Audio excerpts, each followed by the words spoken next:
Okay, well, it does seem appropriate to start with the winning entrance, with the winning entry. This wonderful painting by Margaret Loy Puller, Bush Potato. I was particularly felt sort of, I suppose, a bit surprised, but very pleased that this painting won this prize because of its sort of Aboriginality and its just kind of originality.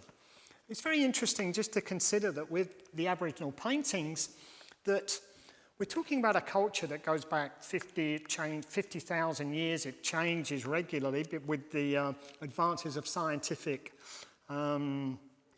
capacity to be able to work out the ages. But when we have a culture which, when we arrived in 1788, had over 600 different verbal languages and no kind of written documentations. There were no books, but the one thing that was kind of consistent throughout all of the tribes throughout Australia was their actual visual language. It was how they communicated, and it was how they passed on information and how they celebrated their ancestors and their dream time and their very connectedness with the landscape. And what I love about this painting in particular is how it just seems to embrace all of the traditional aspects of Aboriginal art in a very kind of modern context.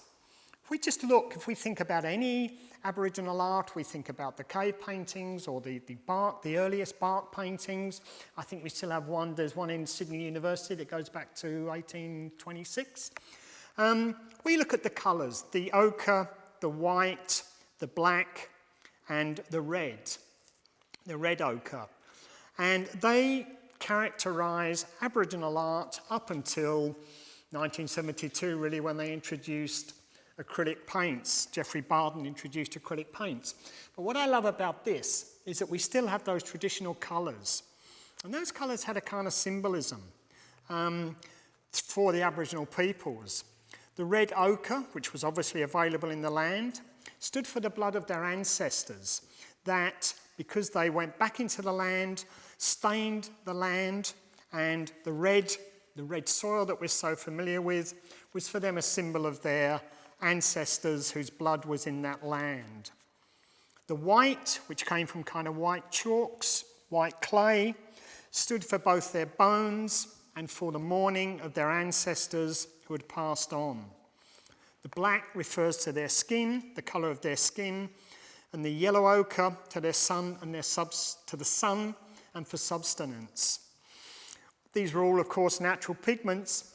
And it's really interesting to know that they were using binders that were similar to the binders that were used by the 13th century Sienese painters, all of these wonderful wall frescoes, etc.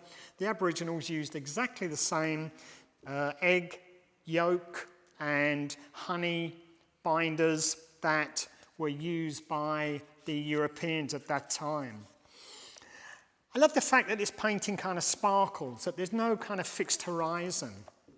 We have very much a kind of a Western preoccupation with the horizon line. It's something that Fred Williams so astutely questioned and often dispensed with in his paintings, of which there is a marvellous exhibition at the moment.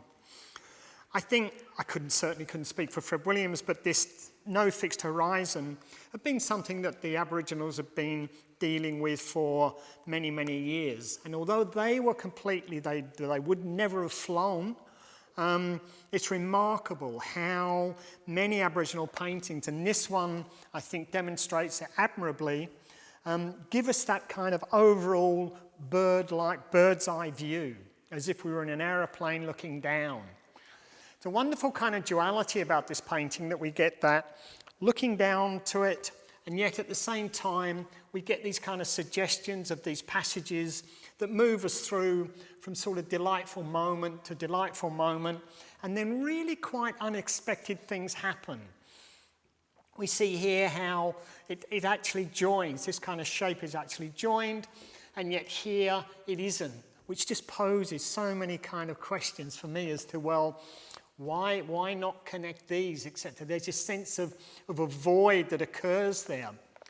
And just the sheer, one has to kind of just admire the sheer dexterity with which she's able to kind of paint these really fine dots. Okay, sable brushes may be available now, but a similar kind of touch occurs in a lot of kind of early bark painting, and that was done with kind of people simply chewing sticks and the hairs of kind of animals. And it's wonderful to see how this incredible sort of dexterity, manipulation of the material is maintained and emphasized throughout the painting. I think it's a splendid painting. It also has the kind of the association and the kind of connectedness, although I'm sure that Margaret would not, well, I don't know, I can't really speak for her. But I'm also somehow transported to the notion of kind of 70s painting where minimalism starts to begin, where there's kind of less is more. There's a connectedness to that I think is really, that allows me to understand it. I wouldn't be as presumptuous as to say I can decode this painting, because I'm not an Aboriginal and I think it would be presumptuous of me to do so. But I can certainly appreciate it on the level of its teeming kind of light, which I associate with Australia. I can also connect it, as I say, to kind of notions of Western painting from the 70s, which I have a kind of particular affinity to.